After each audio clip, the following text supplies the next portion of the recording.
Nós, desde o primeiro dia do governo do presidente Bolsonaro, 1º de janeiro de 2019, até hoje, estamos numa briga ininterrupta contra o Centrão.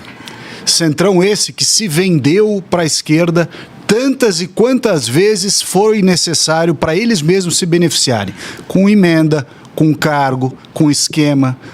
O Alcolumbre fez isso, os presidentes da Câmara fizeram isso, os ministros que passaram pelo governo Bolsonaro fizeram isso. Sempre no interesse deles, nunca no interesse do país, muito menos no interesse da direita. Qual é a lógica da gente repetir agora, nas vagas do Senado, Brasil afora, não estou falando só de São Paulo, não. Estou falando de vários casos que estão aparecendo aí. Qual é a lógica, nessa altura do campeonato, de se curvar mais uma vez? Já não aprendemos a lição. Não foi uma, não foi duas, não foram três, foram dezenas e dezenas de vezes em que se acreditou nessa balela, diz, não, é que nesse caso a gente vai fazer isso, não, mas nesse caso a gente vai fazer aquilo. Acabamos de tomar um chapéu na estratégia de Mota e de Alcolumbre. Só derrotou a dosimetria porque ele abriu mão da CPMI do Master. Só derrotou o Bessias porque ele não queria um aliado do André Mendonça para ajudar a ferrar o caso do Master, que ia ajudar, inclusive, a relatoria do André. Não estou defendendo o Bessias, muito pelo contrário. Estou só dizendo que eles viram que o André Mendonça tinha apadrinhado o Bessias e disseram, não vamos deixar. Ou seja, nós só conseguimos alguma coisa deles quando é do interesse deles. Aí a gente faz tudo isso e entrega de bandeja agora para o cara que é o verdadeiro Valdemar. Fez a vida inteira dele com o Valdemar. A primeira eleição, eu estava ouvindo no carro aqui, você falou um negócio de petista. A primeira eleição do André do Prado, ele estava com a Dilma, do PT. Tá lá o santinho dele, ele do lado da Dilma Rousseff. Depois, aí o pessoal, não, ele foi parceiro do Tarcísio. Ele foi parceiro do Tarcísio, do Dória, do Márcio França, do Alckmin, porque esta é a essência do Centrão, é ser parceiro de quem está no governo da vez. Muda o governo da vez, o cara sai fora. Então, a minha questão fundamental é, qual é a lógica de nós entregarmos de bandeja no estado de São Paulo e em todos os outros estados que estão por aí, tem vários exemplos, ao invés de ter alguém nosso, entregar para alguém que jamais será nosso. Jamais. A primeira oportunidade que tiver, vai pular para o outro lado. Você falou o negócio do Tarcísio, ele só está com o Tarcísio porque o Tarcísio é o governador da vez. Porque se por acaso, não vai acontecer, mas por acaso do Haddad ganhasse essa eleição, no dia 1º de janeiro de 2027, ele estava com o Haddad. Cara, eu acho que essa tua construção, Salles, eu acho que ela já é injusta, meio desonesta. Quando tu chega assim, não, pô, lá o acordo com o Mota, com a Colômbia e tudo mais. Essa semana eu comentei, inclusive, sobre isso, porque a Ana Paula Renca no 4x4 veio com essa mesma história. Olha lá, derrotaram a anistia.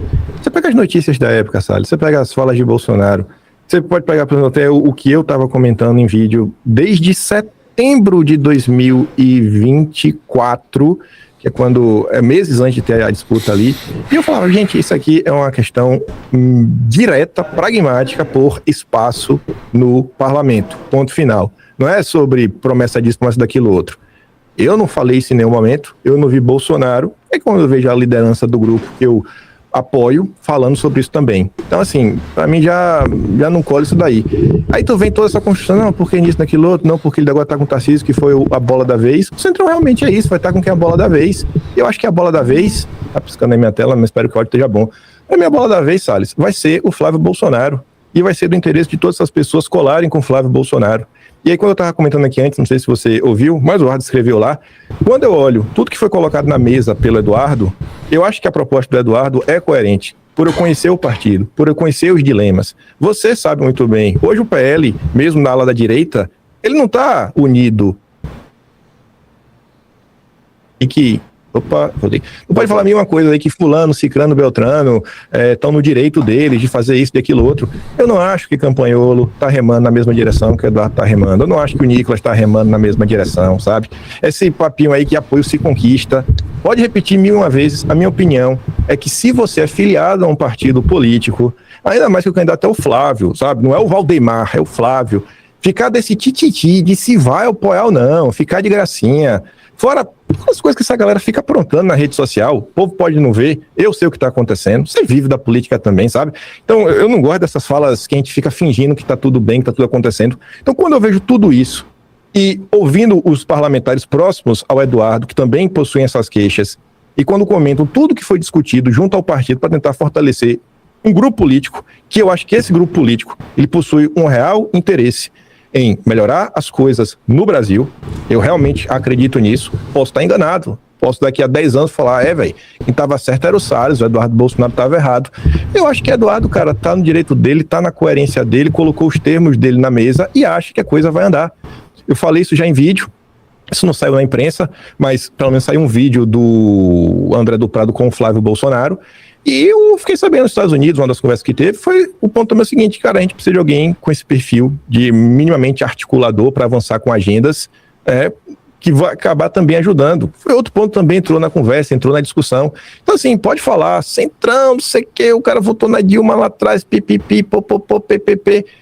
Eu vi os termos do Eduardo Bolsonaro, ele colocou na mesa, já repeti aqui, eu só vou repetir de novo. E quando eu vejo, mano, tu trazer mais uma vez aquele papo furado do Gumota, do Alcolumbre, quando eu vi o que a tua turma do Partido Novo fez, todo aquele desgaste que tu causou com a história do melhor perder de pé do que ganhar de 4, e nós já tivemos diversas discussões sobre isso, sabe? Diversas.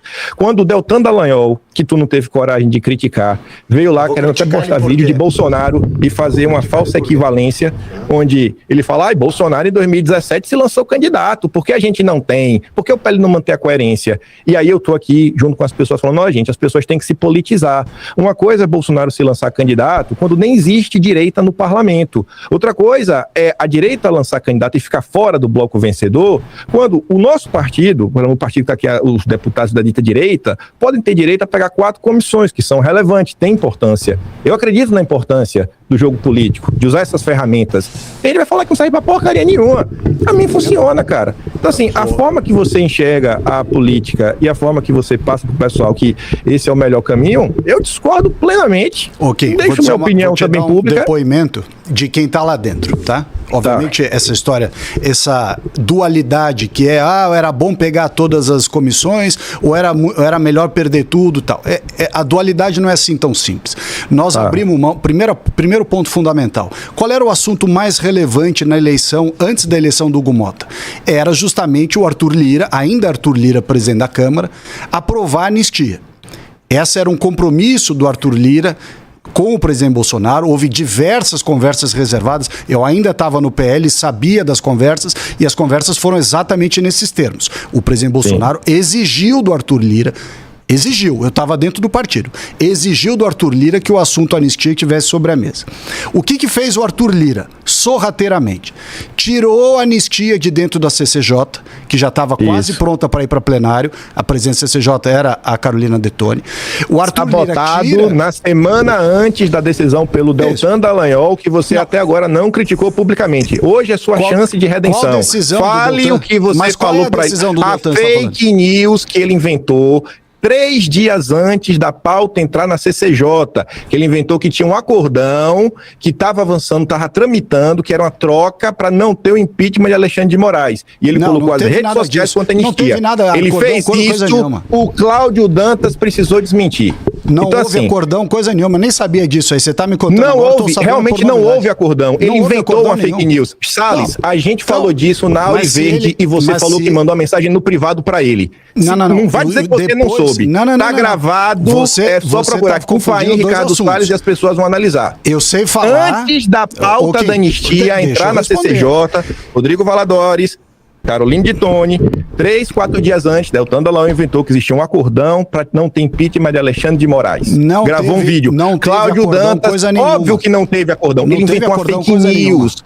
Eu tô lhe falando, desminta aí, fala assim, Deltan, você está errado em inventar uma fake news para prejudicar a anistia. Ele está errado, evidentemente. O que eu presenciei, isso eu posso falar. Coisa que eu não presenciei, eu não posso falar. O que eu presenciei foi o Arthur Lira foi lá, bom, O Arthur Lira foi lá, tirou da comissão a anistia e falou para todo mundo, não, eu vou me comprometer com o Mota, assim que o Mota assumir, ele coloca, eu tirei, tá? Ia ser votado, o Arthur vai e tira, diz que ia criar uma comissão especial, não criou coisa nenhuma, e mais diz para a direita, isso eu estava junto na reunião, ninguém me contou, ele diz para todo mundo o seguinte, assim que o Mota entrar, ele vai botar a anistia para votar, nós estamos há 4 anos de mandato, 2 anos, né? 4 não, desculpe. 2 anos do mandato do Mota, nem sombra de anistia. Nem sombra de anistia. Zero. Então, tá aí o primeiro perda em você negociar com quem não deve. Segundo, a história das comissões. O que aconteceu com as comissões? As comissões que são temáticas, servem para fazer like na internet, Valdemar mandou dar para os bolsonaristas. As comissões que rolam dinheiro, principalmente a relatoria do orçamento, tudo para valdemarista. As 2 primeiras vice-presidências da Câmara e do Senado, ele deu para 2 valdemaristas que só votam com o PT. Ou seja, todos esses acordos com o Centrão só servem na retórica para ganhar espaço, porque na prática eles são igualzinhos os acordos que são feitos com a União Brasil, com o PP, com republicanos, ou seja, esta metodologia que você está defendendo é transformar o PL e os eleitores do PL em eleitores do republicanos, do PP, do União Brasil e de todos, ou seja, que diferença faz você vai votar no PL ou vai votar nos outros, se na hora de praticar alguma coisa, você pratica como se fosse o Centrão mais venal, negociante, fisiológico e patrimonialista. Você só está legitimando isso. Você tá simplesmente dizendo, quando é o PL, pode fazer todas as merdas porque só tá no PL. Só porque tá no PL. Os outros a gente condena. Não, você tem que condenar todas essas práticas. E o André do Prado, assim como outros nomes do Centrão valdemarista dentro do PL, representam exatamente isso. Quando a gente vê os esquemas de Vorcaro explodindo, quando a gente vê os esquemas do Fernandinho OIG do jogo lá das bets internacionais, quando a gente vê todos esses esquemas, tá lá o DNA desta turma, exatamente dessa turma, que envolve o Centrão fisiológico, patrimonialista e corrupto, etc., dos partidos PP, União Brasil, republicanos e PL valdemarista, que não tem o menor cabimento a gente legitimar isso, é uma burrice, nós estamos sendo fiadores da malandragem, nós estamos fiadores de gente que não presta, nós estamos sendo fiadores da roubalheira do Estado. Que sentido tem isso? Ah, porque o André do Prado vai ajudar a coordenar a articulação política no Senado? Vai porra nenhuma, não sabe nada de vida em Brasília. Nada. Aqui em São Paulo, a única coordenação que ele faz é distribuir as emendas que o Tarcísio libera para a Assembleia. Mas nada, não tem outro tipo de articulação. Articulação é, quanto é que você quer de emenda para votar? Tá aqui a emenda. Quanto é que você quer de emenda? Tá aqui outra emenda. Não tem articulação nenhuma. Você já viu ele falando? Ele é completamente inimputável, não sabe falar nada. Nem falar não sabe. Então não vem com essa história de que ele vai ajudar na articulação do Senado. Isso é balela. Isso é o interesse do Valdemar em colocar o cara que ele criou dentro da política. O André do Prado é o sucessor cuspido e escarrado do Valdemar da Costa Neto na política, com todas as suas características, e a gente sabe que o fruto não cai longe da árvore. Se ele é o pupilo do Valdemar, se ele é o queridinho do Valdemar, é porque o Valdemar enxerga nele, André do Prado, exatamente aquilo que ele, Valdemar, entende que são os valores da política. E eu digo aqui para você com tranquilidade, não são os valores do Eduardo. Por isso que me indigna tanto o Eduardo simplesmente ter aberto mão de toda a história dele de combater o Centrão, como eu combato, igualzinho.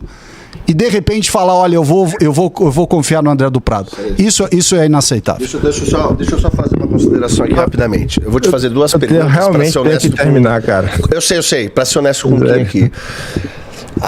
2 coisas. A primeira, o Kim comentou uma coisa que eu achei, para mim é grave também. Quando ele falou o seguinte, não sei se você falou que estava ouvindo o programa vindo para cá. Não é que eu não ouvi tudo, eu estava no carro saindo. Tá. Que você curtiu, compartilhou, seja o que for, tweet de uma moça, qual é o nome dela? Baiana, como é que é? Baianinha Intergaláctica. Inclusive segue ela. Segue ela, desejando a morte do presidente, que você, enfim. Imagina que eu desejo. Não foi essa postagem que ele curtiu. Eu tô falando só com o perfil da pessoa. Eu jamais faria alguma coisa contra o presidente Bolsonaro. Eu saí do governo, Kim, presta atenção que eu vou te dizer. Eu saí do governo porque o governo não estava capaz de me defender e eu saí quieto, nunca falei uma palavra. Essa outra história, eu vi você falando aqui a história do carguinho que eu queria, eu vou te responder. E você sabe dessa história, você devia falar. Você devia falar isso. Fala aí. Você sabe da história que eu já te contei. Eu era ministro do Bolsonaro. Falei pro presidente, eu vou sair do governo porque não dá mais. Eu ganho aqui como ministro 10 vezes menos do que eu ganhava no meu escritório de advocacia, eu vou embora. Ele falou, eu não falei que você tá errado não, Salles. Não foi quando eu saí a história do eu falei que estava certo. Eu falei que o problema, Salles, é você voltar a ser amigo do Tarcísio depois do que ele fez com você. Esse que é o problema. Eu não falei que você tá errado. Não é questão de voltar a ser amigo do Tarcísio. Eu falei que o problema é você depois de tudo, Salles, de tudo que você já falou com o Tarcísio. E é bom você falar aqui, ó. E é bom porque você falou assim, eu já lhe contei essa história, porque da mesma vez que você me contou essa história, eu sei o que você pensa do Tarcísio.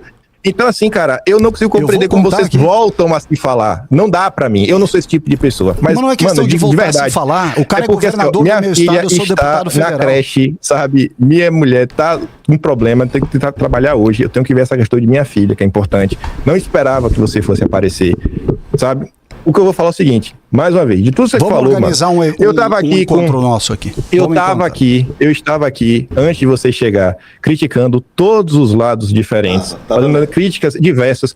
Você, quando faz um comentário, mano, você mais uma vez faz o comentário assim, quem tá assistindo o programa até agora, vê, cara, como é que o Kim tá falando de todo mundo, tá reclamando de todo mundo, e o Salles coloca como se ele fosse seletivo na hora de tecer as críticas. Não acho que você é seletivo. Você nem apareceu aqui, velho, pra ouvir desde o início. Mais uma vez, Salles, mas eu ouvi uma o Lira pode ter traído em relação à questão da anistia, pipipi, popopô, ppp, papapá. Irmão, vou te falar mais uma vez, eu acredito que, independente de qualquer coisa, obter espaço no parlamento sempre será bom, sempre será importante e para mim sempre vai ser mais útil ter comissões, ainda que desidratadas, ainda que só sirvam para like de internet, ainda só qualquer coisa. Eu prefiro ter isso do que ficar sem nada. Eu ainda prefiro, acho melhor ter isso daqui do que perder de pé. Mas você vira um apoiador de toda a safadeza que está lá. Eu acho que isso é mais efetivo. De toda a sacanagem que está lá? Ser avalista de tudo isso, acho que isso não incomoda? Essas palavras, esses termos aí, começam a entrar em questões muito subjetivas. Avalistas de tudo que está lá. Aí a gente vai começar a discussão. Tudo que está lá, o quê? A gente vai trazer para o ponto prático. Eu não tenho, hoje, de verdade, não tenho tempo, mano. Eu até falei aqui, ó. Me chama de novo, a gente fala do Nicolas, a gente fala de outros assuntos. Mas eu tenho que pegar minha filha, irmão, na creche, de verdade. Você tem que ir embora. Só pra gente finalizar, eu vou... Tava marcado para começar às 9, inclusive, sabe? Se tivesse começado você, tinha mais tempo.